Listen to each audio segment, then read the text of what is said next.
Amém. Que texto desafiador, não é mesmo?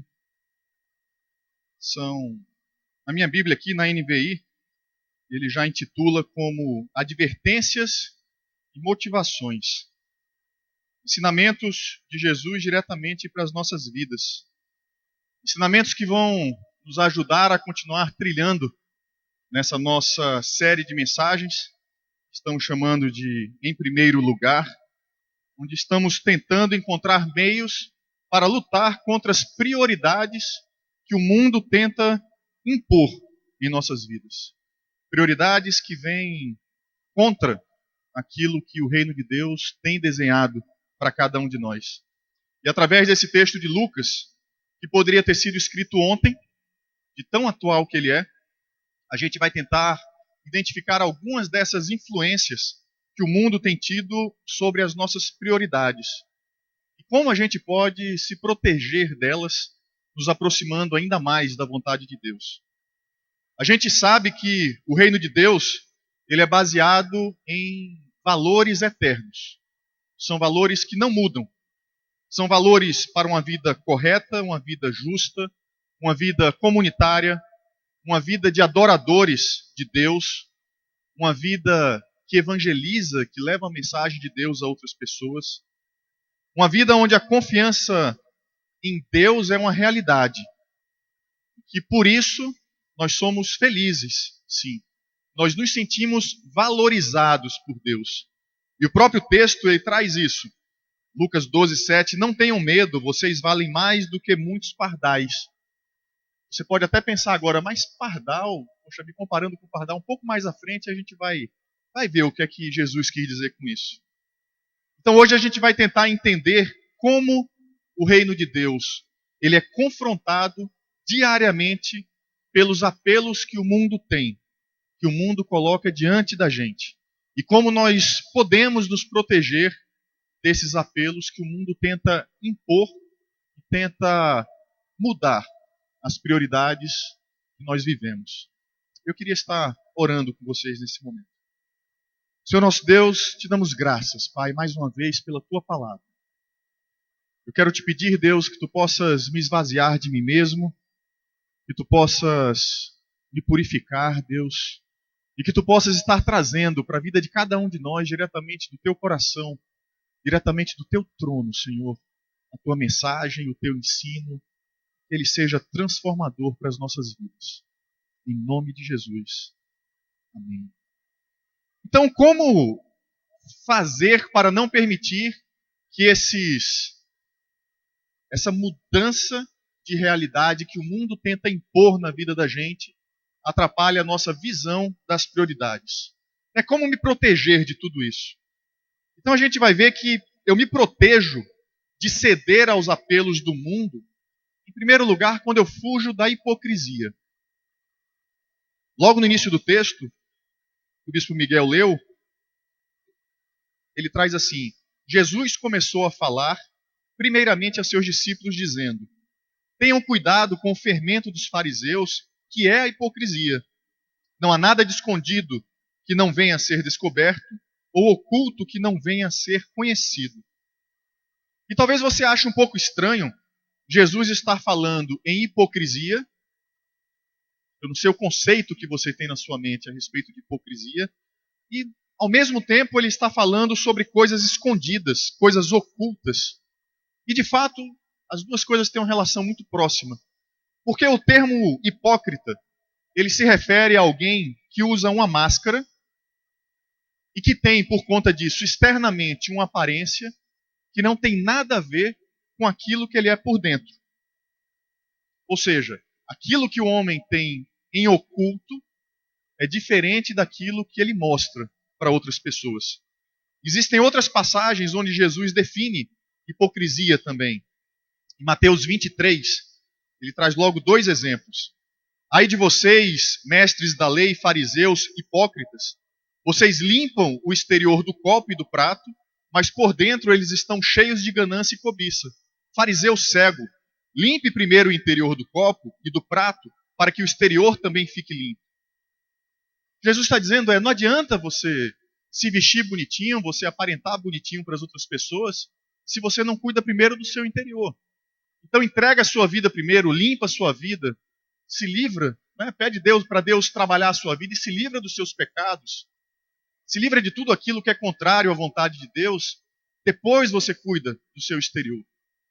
Quando você estiver cuidando da sua vida interior, o exterior vai estar sendo transformado quase que automaticamente. Ai de vocês, mestres da lei, fariseus hipócritas. Vocês são como sepulcros caiados, bonitos por fora, mas por dentro estão cheios de ossos e de todo tipo de imundície. A mesma relação, a mesma ideia. Então vejam que Jesus chama a gente para sermos transparentes, para sermos verdadeiros, para sermos pessoas sem máscaras, pessoas íntegras diante dele. Esse é o convite do reino de Deus. Jesus quer que nós sejamos indivíduos únicos, mas também sejamos um indivíduo único apenas. Não podemos ser duas pessoas, ter duas caras, ter dupla personalidade, falar uma coisa e fazer outra, viver uma coisa, dizer que somos uma coisa e viver outra coisa diferente. Os apelos do mundo, eles permitem isso. Eles nos chamam para sermos quem a gente quiser. Mesmo que por fora a gente seja uma pessoa e por dentro a gente seja outra. O que interessa no final de tudo para o mundo é aquilo que você consegue conquistar com aquilo que você aparenta ser. É a diferença do ser e do ter. O mundo olha muito mais o ter. Aquilo que você tem, aquilo que você conquista, aquilo que você alcança. Enquanto Deus olha o teu coração. Deus olha quem você é. E para o mundo, não faz diferença se viver dessa maneira te traz problemas. Se viver dessa maneira te traz um conflito de personalidade, por exemplo. Porque o mundo está pouco ligando para isso. O mundo está pouco ligando para isso. O que o mundo quer é que os apelos dele sejam atendidos e fortalecidos. E quais são os apelos do mundo para a nossa vida? A mentira, a ganância, o poder pelo poder, a libertinagem, conflitos, imoralidade, e tudo isso visando apenas uma coisa: nos distanciar de Deus. Porque o mundo que jaz no maligno, ele só quer isso. Ele usa várias artimanhas diferentes, unicamente para afastar a gente de Deus. E a gente vê isso refletido na sociedade de uma maneira muito fácil, muito direta. Pessoas que vivem uma vida familiar aparentemente correta, aparentemente tranquila, mas que por dentro estão tristes, por dentro estão destruídas, são pessoas que adulteram, são pessoas que não vivem uma relação verdadeiramente familiar, como Deus quer. Pessoas que estão trabalhando, aparentemente dando o seu melhor, mas que por dentro eles estão tramando conflitos, muitas vezes desviando recursos da empresa onde trabalham, buscando subir no ambiente de trabalho, pisando nas outras pessoas, usando de artimanhas. Pessoas que fingem ser estudiosas, ser pessoas sérias, mas na hora da prova estão filando. Na hora de fazer um trabalho, entram na internet, pesquisam lá uma pessoa de referência que simplesmente copiam o trabalho e entregam. Pessoas que se dizem cristãs, às vezes estão dentro da própria igreja. Às vezes até atuam em algum ministério, mas não têm um relacionamento com Deus. Não leem a Bíblia, não oram, não buscam esse relacionamento com Deus. Muitas vezes estão dentro da igreja, mas construindo apenas suas próprias realizações, tentando satisfazer a sua vontade e não buscar a vontade de Deus para as suas vidas. Mas o que Jesus diz para a gente em relação a tudo isso é: não há nada que esteja escondido que não venha a ser revelado. E muito mais do que uma ameaça para a vida da gente, é um privilégio Deus falar isso. É um privilégio para a vida da gente Deus permitir que isso aconteça, que tudo seja revelado. Porque Deus não coloca isso como uma forma de punição. Não é isso. Essa frase de Jesus tem que soar nos nossos ouvidos e no nosso coração como uma possibilidade de libertação. Porque só aquilo que é revelado, só aquilo que vem até a luz, pode ser colocado por nós diante de Deus. Enquanto está escondidinho, a gente se esquece, a gente pisa, a gente deixa de lado.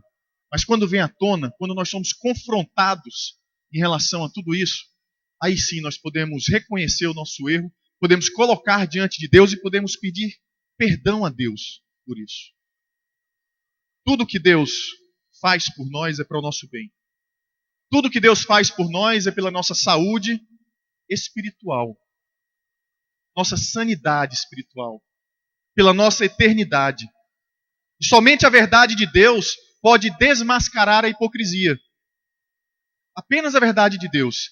E a gente deve deixar que a verdade de Deus ilumine tudo em nós, tão profundamente a ponto de revelar tudo aquilo que somos. Precisamos ser expostos à luz. Precisamos ser os mesmos por dentro e por fora. Não há outra maneira de vivermos longe daquilo que o mundo tenta nos trazer como apelo, como a verdade deles.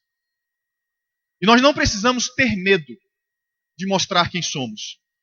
Nós não podemos ter medo do mundo e das pessoas do mundo que só têm poder de nos afastar de Deus, não é isso? Porque Deus é muito maior do que eles. Quando estamos firmes com Deus, nada pode ir contra a gente. Jesus disse, não adianta vocês terem medo de quem pode matar apenas o seu corpo. A sua preocupação é com quem pode matar o seu corpo e afastar você da eternidade ao meu lado. Desses nós temos que ter cuidado. Contra ele nós temos o amor de Deus. O Deus que cuida da gente, o Deus que diz que ama a gente. E Jesus usa essa comparação com os pardais, que é bem interessante. A gente lê o texto em Lucas, a gente vai voltar nele. Mas se a gente for em Mateus 10, ele diz assim, não se vendem 2 pardais por 1 moedinha? Contudo, nenhum deles cai no chão sem o consentimento do Pai de vocês. Então Mateus já está dizendo, 2 pardais valem 1 moedinha, não é isso? E Deus cuida deles. Aí Lucas diz que 5 pardais valem 2 moedinhas. Né? Não é inflação isso aqui. Não é inflação, tá? Não é erro de matemática, não. De fato, os 4 pardais valeriam 2 moedinhas. O 5º pardal vem de graça. O 5º pardal aqui da história vem de graça, é brinde. Então, 4 pardais, 2 casais de pardais, seriam 2 moedas. Um desses pardais não tem valor financeiro. Não é isso? Veio de graça. Você não gastou nada para ter ele. Você comprou 4 e veio o 5º. Jesus ensina que mesmo sendo de graça, Deus cuida dele. Mesmo não tendo valor financeiro, aos olhos do homem, ele não é esquecido por Deus. Provavelmente esse pardal que vem de graça, ele é menor do que os outros. Talvez ele não seja saudável. Talvez ele seja cego, defeituoso. Ou simplesmente é um pardal a mais que está excedendo o estoque lá de quem está vendendo. Ele vai dizer, não, eu vou vender 4 e vou dar 1 de graça. Mas mesmo assim, Deus não se esquece dele. Assim como Deus não se esquece de nenhum de vocês. Deus não se esquece de nenhum de nós. Deus não se esquece de você e ainda te fortalece dizendo, você vale muito mais do que os pardais. Você vale muito mais do que 1 ou 2 moedinhas. A tua vida valeu o sangue de Cristo na cruz. É isso que você vale. É isso que você vale para Deus. Deus diz, meu filho, eu te amo. Eu quero te proteger contra os apelos do mundo. Apenas seja íntegro. Seja verdadeiro. Seja você mesmo diante de mim. Mas eu também me protejo de ceder aos apelos do mundo quando eu confesso Jesus Cristo publicamente. E existem 2 momentos bem diferentes na vida dos discípulos que mostram bem essa realidade aqui. O primeiro deles, entre a traição de Judas e a crucificação de Jesus, onde os discípulos ficam completamente temerosos. Eles ficam receosos de aparecer em público, eles ficam assustados, eles se escondem, eles estão perdidos sem saber o que fazer.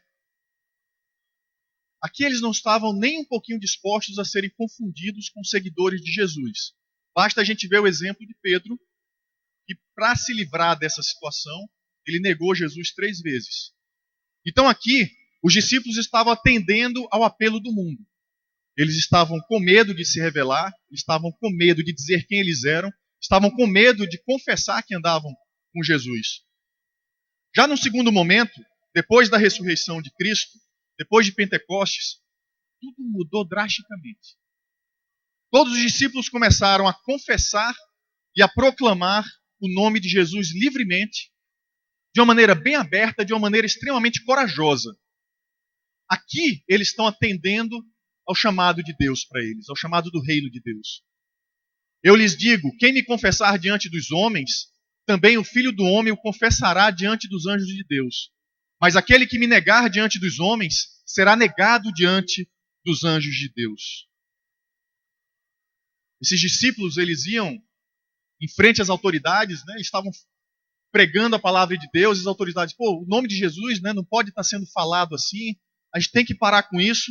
E eles chamavam os discípulos e falavam, vocês não podem falar esse nome, vocês estão proibidos de falar esse nome, leva eles para lá, dá um bocado de chicotada para eles calarem a boca, e os caras saíam rindo, porque apanharam em nome de Jesus, e continuavam falando. E as autoridades ficavam loucas, o que é que a gente vai fazer com esse bando de doido? Que a gente chama, proíbe, bate, e eles continuam fazendo a mesma coisa, só matando. Mas eles também não queriam matar para não reforçar mais ainda o testemunho em relação a Jesus. Esses discípulos deixaram as autoridades completamente loucas, sem saber o que fazer. Mas ainda hoje, muitos cristãos vivem essa dificuldade de confessar o nome de Cristo de uma forma legítima, de uma forma autêntica, de uma forma sincera.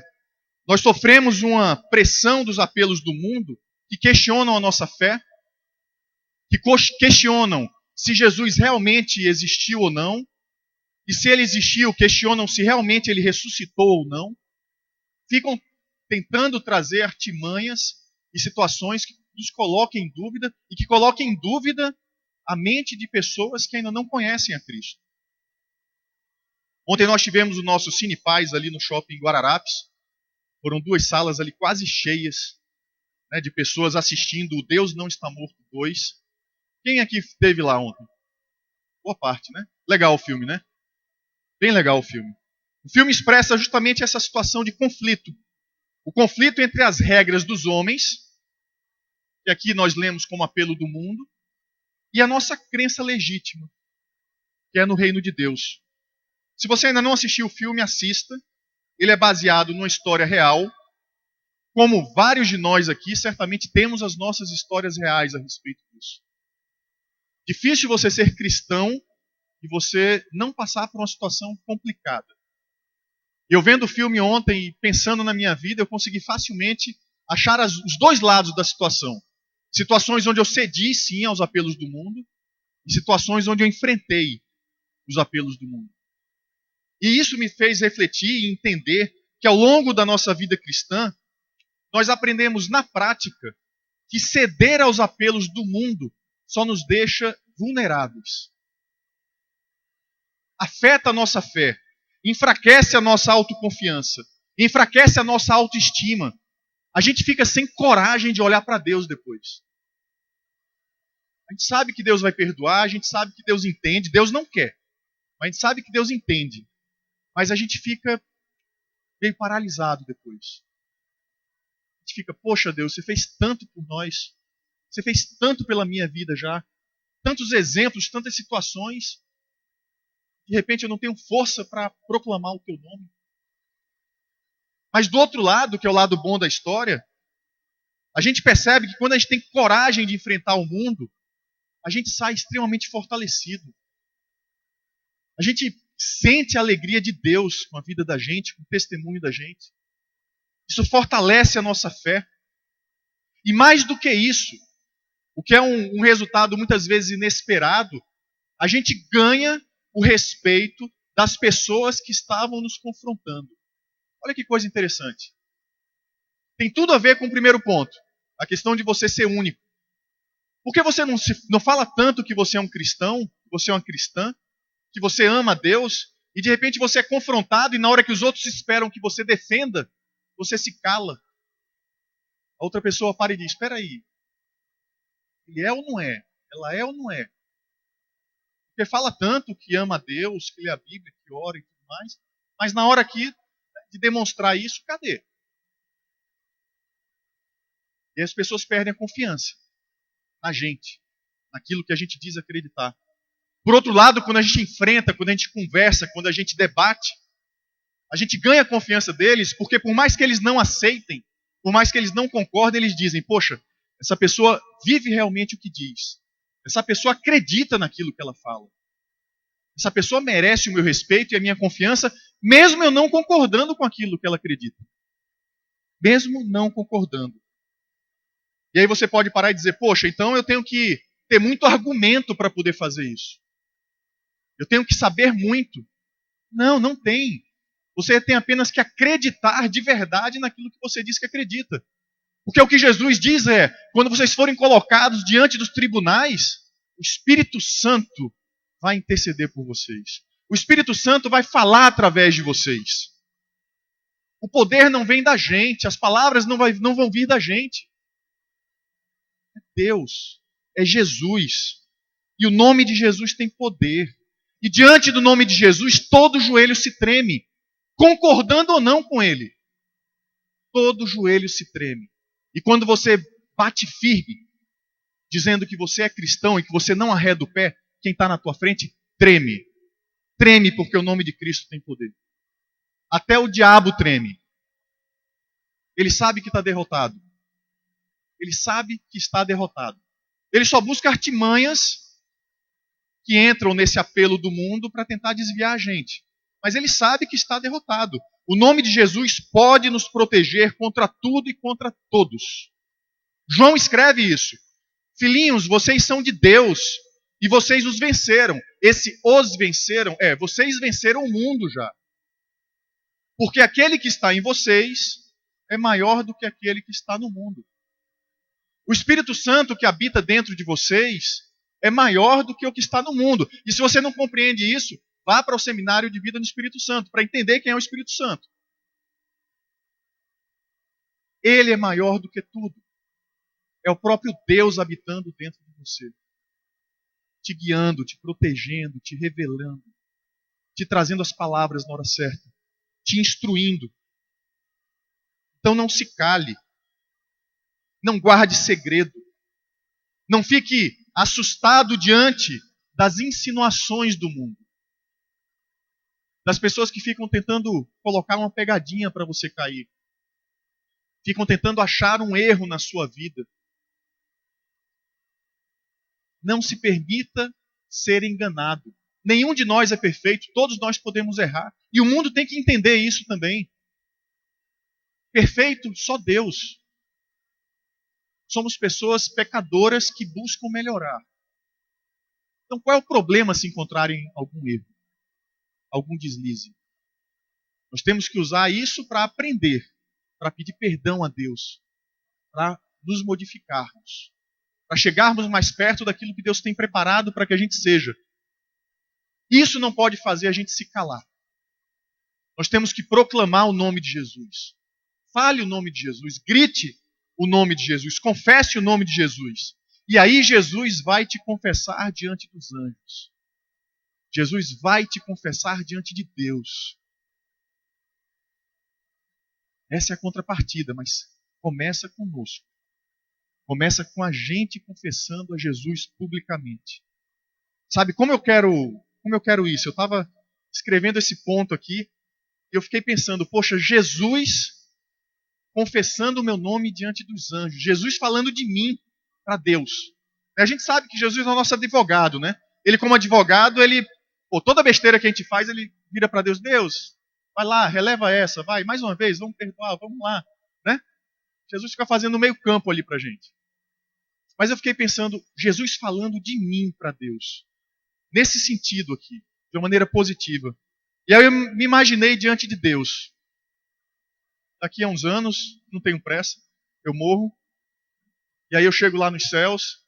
Aí Deus, meu Senhor, né, de joelhos diante de Deus, lá meu Pai, sabe, eu sou André, não sei se você lembra de mim, se você me viu alguma vez lá, André, sou eu, sabe, e Deus virando para mim falando assim, eu sei quem você é, Jesus falou de você para mim. Jesus me disse que você confessa meu nome. Jesus me disse que você fala de mim para homens e mulheres. A gente precisa de alguma coisa a mais? A gente precisa sonhar com alguma coisa além disso? Sinceramente, eu não preciso. Eu quero viver a minha vida para fazer com que isso seja uma realidade. Pela vontade de Deus. Mas, pessoal, eu também me protejo de ceder aos apelos do mundo quando eu busco contentamento na provisão de Deus.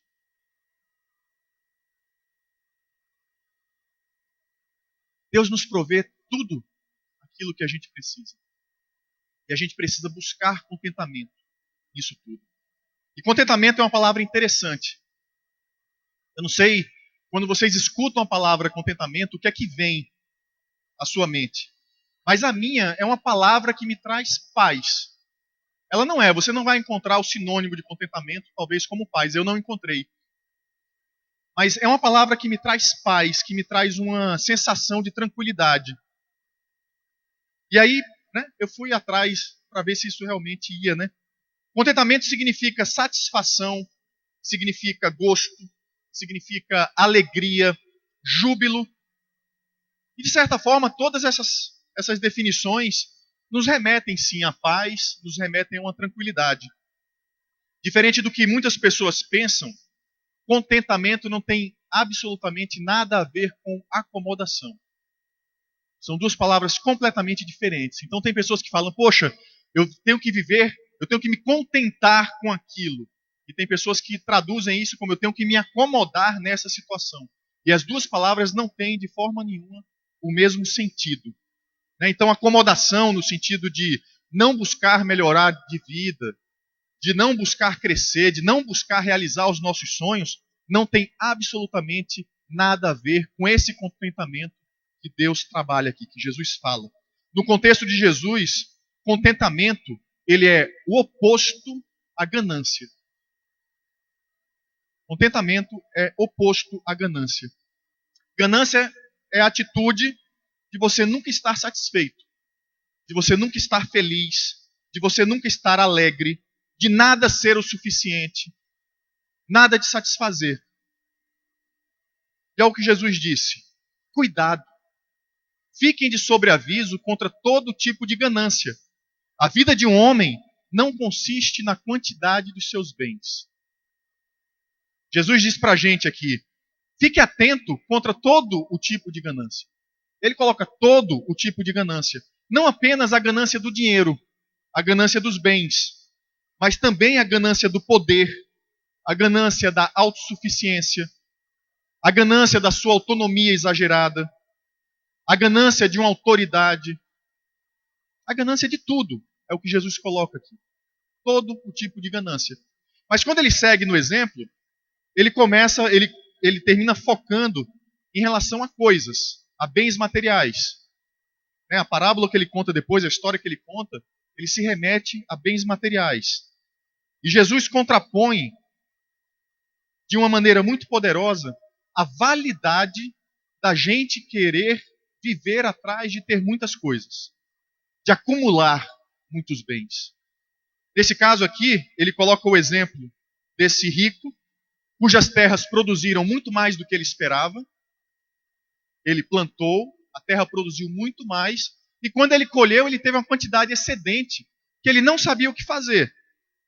Ele podia tomar decisões diferentes em relação àquilo.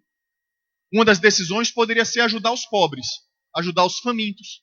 Ele talvez pudesse ter terminado com a fome ali onde ele vivia por algum tempo. Mas a decisão dele foi diferente dessa.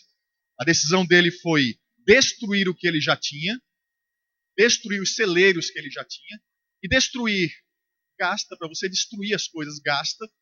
Você precisa investir para destruir, por incrível que pareça, a não ser que você largue de lado, deixe, mas é perda de patrimônio de qualquer maneira. Mas ele destruiu o que tinha, ele construiu celeiros ainda maiores, e aí ele guardou tudo aquilo que a terra produziu, o que ele esperava e todo o excedente e todos os bens dele. Ele teve um enorme gasto para fazer isso. Uma demonstração clara de ganância. de querer mais, de não se satisfazer, de não se contentar apenas com o que precisa, mas querer realmente abraçar tudo aquilo que pode, independente da razão disso.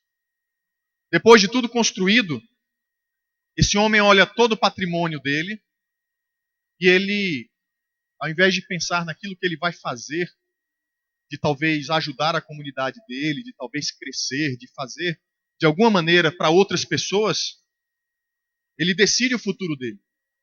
Qual é a decisão dele para o futuro? Descansar, comer, beber e alegrar-se. Viver uma vida unicamente para ele próprio. Unicamente para ele próprio. Sem pensar em mais ninguém. Se você pensa no final da sua vida, na sua aposentadoria, é um pouco o que ele pensou aqui. Estou tranquilo, eu posso sentar em cima da minha riqueza agora e viver do que eu tenho. Não preciso trabalhar mais, não preciso fazer nenhum plano, não preciso ajudar ninguém. O que eu tenho é suficiente para mim. Aquilo que eu conquistei é suficiente para mim, para a minha vida. Eu posso me sentar, descansar, comer, beber, me alegrar do jeito que eu quiser. Vou viver o resto da vida aqui. Algumas pessoas que ganham na loteria vivem exatamente isso. Pessoas humildes, muitas vezes, que ganham milhões na loteria e param toda a sua vida. Largam o trabalho, não investem, começam a usar a verba, usar. Algumas estatísticas dizem que de 4 a 6 anos depois, elas estão de volta no mesmo ponto inicial, antes de ganhar o prêmio. Por falta de sentido naquilo. Por falta de entender como utilizar bem aquele recurso que ele recebeu de alguma maneira. Poderia usar para o bem de outras pessoas, poderia investir de alguma maneira, mas não. Resolveu usar apenas para si próprio. Eu não estou querendo dizer aqui que a aposentadoria é ruim. Mas ela vai ser ruim se você estiver pensando nela apenas para você mesmo. Nós não podemos, como cristãos, viver uma vida somente para nós mesmos. Isso não pode contentar a gente. Isso sim é acomodação. E a gente não pode se permitir se acomodar dessa maneira. Porque, de fato, quem de nós não pensa numa aposentadoria? Em viver de uma forma tranquila? Isso é lícito? É. Desde que isso esteja alinhado com a vontade de Deus para a sua vida. Desde que isso esteja dentro do plano de Deus para a sua vida. Na sequência da história, Jesus mostra que nós não temos como definir o plano da nossa vida independente dele. Porque esse jovem construiu os celeiros, esse rico, ele construiu os celeiros, ele estava super tranquilo, achando que estava super tranquilo, e numa noite, olha o que acontece aqui. Deus lhe disse, insensato, esta mesma noite a sua vida lhe será exigida. Então quem ficará com o que você preparou? Assim acontece com quem guarda para si riquezas, mas não é rico para com Deus. A única riqueza que vale para a gente é a riqueza que está depositada no banco celestial. Não tem outra riqueza que vale para a gente. Todo o resto vai ficar. Em algum momento, cada um de nós vai ser chamado por Deus. Em algum momento, cada um de nós aqui vai, como o popular diz, né, vai bater as botas. Não tem outro caminho. Faz parte da vida isso. A gente não sabe quando vai acontecer. A gente não sabe com que idade nossa isso vai acontecer. A gente não sabe, enfim, como vai lidar isso. Mas o que todo mundo sabe é que a gente precisa estar pronto para esse momento. A gente precisa estar preparado para esse momento. A gente tem tudo corretamente preparado por Deus para que a gente esteja pronto. A gente só precisa viver uma vida de contentamento com aquilo que Ele nos dá para que a gente esteja pronto. A gente precisa viver o propósito de vida que Ele preparou para a gente. E viver longe dos apelos do mundo, que o mundo nos traz. Pois que adianta o homem ganhar o mundo inteiro e perder a sua alma? É o que Marcos coloca para a gente. Não adianta nada. É perder o foco. é estar longe da vontade de Deus. Então o que é que a gente tira disso tudo? Sabe, de toda essa advertência que Jesus colocou diante de nós, é que o mundo está sim apelando de todas as maneiras para nos convencer a nos afastar dos caminhos de Deus, dos caminhos do reino de Deus. O mundo apela para que a gente tente conquistar tudo a todo custo. O mundo apela para que a gente não seja íntegro, para que nós não sejamos uma pessoa verdadeira. O mundo apela para que a gente se envergonhe, ou pelo menos se cale diante da nossa fé. O mundo apela para que a gente seja consumista, insatisfeito, ganancioso. E tudo isso afasta a gente do reino de Deus. E por tudo isso, contra os apelos do mundo, eu quero deixar uma última passagem aqui de Lucas. Um pouquinho na sequência do texto que Miguel leu. Não tenham medo, pequeno rebanho. Esse pequeno rebanho somos nós. Não tenham medo, pequeno rebanho, pois foi do agrado do Pai dar-lhes o reino. Deus já nos deu a nosso lugar no reino. A gente só precisa aceitar e querer viver lá dentro. Vendam o que têm e deem esmolas. Façam para vocês bolsas que não se gastem com o tempo, um tesouro nos céus que não se acabe, onde ladrão algum chega perto e nenhuma traça destrói. Pois onde estiver o seu tesouro, ali também estará o seu coração. A minha oração é que o nosso coração esteja sempre na vontade de Deus. Sempre buscando proclamar a sua palavra, a sua mensagem, a sua verdade. Que nós possamos ser fortes, corajosos, íntegros e entregues a Deus. Não pela nossa força, mas pelo poder do Espírito Santo em nós.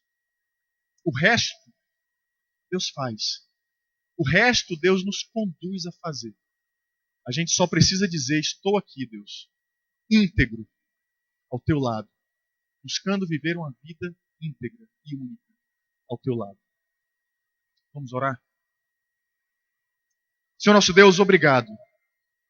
Obrigado, Deus, porque Tu nos mostra tudo aquilo que o mundo tenta fazer para nos afastar de Ti. Mais do que isso, Senhor, Tu nos dá o Teu Espírito Santo para nos guiar, Senhor, em todos esses caminhos. Queremos Te pedir, Deus, que Tu possas nos ajudar a cada dia estarmos mais íntegros na Tua presença. Que nós possamos ter a coragem, a ousadia de confessar o Teu nome aonde quer que estejamos. Seja na igreja, seja no trabalho, seja na faculdade, seja dentro da nossa casa, com os amigos que nos conhecem antes mesmo de termos conhecido a Ti, Deus. E Te pedimos, Senhor, que Tu possas nos dar um coração, transforma o nosso coração, para que ele seja um coração que esteja contente com tudo aquilo que Tu nos dá. Queremos ter contentamento na vida contigo, Senhor. Queremos estar alegres na Tua presença, independente do que esteja ao nosso redor, Senhor. Aquela paz que excede todo entendimento, que ela seja o reflexo do nosso contentamento em Ti. Não conseguimos, Senhor, fazer isso sozinhos. Por isso clamamos pelo Teu Santo Espírito, que Ele possa nos ajudar, nos fortalecer e nos conduzir nesse sentido. Em nome de Jesus. Amém.